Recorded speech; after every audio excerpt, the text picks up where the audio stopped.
John, if I've forgotten anything, wave your arms. But I think we're on to, I get like 100 instructions surrounding this event, from mascots to where the coaches stand to the lighting and the AV. This is the part where they just say, hey DG, be fun with the coaches for the next whatever time we have left, which is a nice chunk of time thanks to your bidding, and I appreciate it. So we're going to try. Usually, at the request of those in attendance, we mix football-specific questions with more personal stuff, right?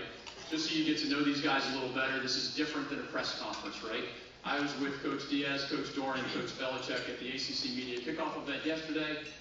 It's a zoo. I mean, it was like the Beatles combined with Taylor Swift following Coach Belichick around at that event yesterday. Like, it was crazy. And all three of them were a lot of fun in front of the microphones. Let's start with a really broad question and a more personal one. And Coach Doran, will start with you and work our way back. Y'all will get the same question, just to start. Take us back to your childhood. Remind us, where were you living?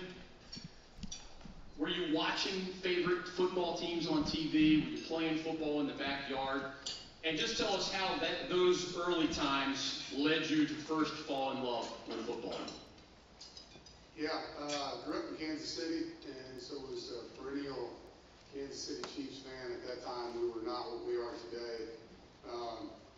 Pretty bad at that time. So there was a linebacker, though, that's actually an App State grad, Dino Hackett, who had the biggest neck roll in the world.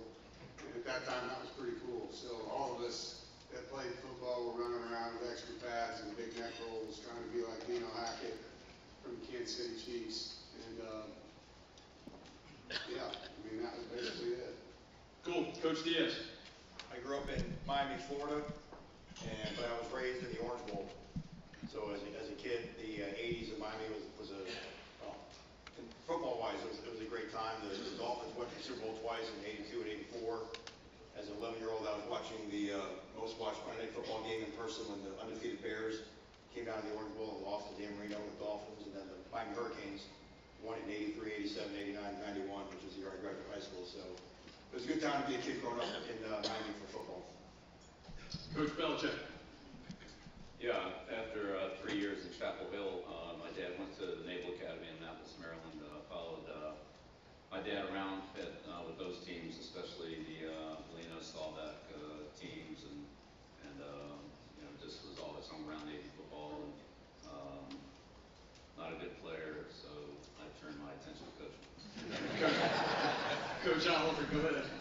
Growing up, my father was a high school football coach, and I loved to be around, and then I was a ball boy. So every time they kicked extra points, I had to go behind the stadium and shag the balls.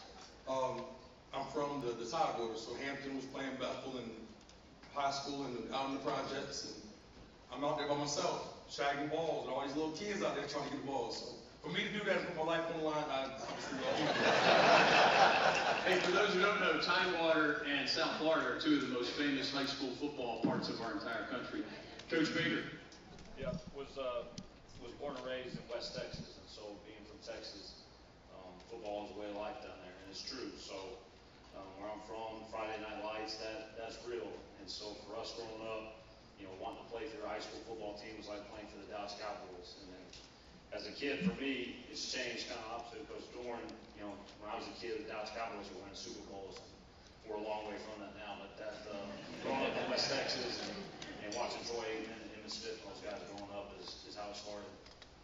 We're going to take this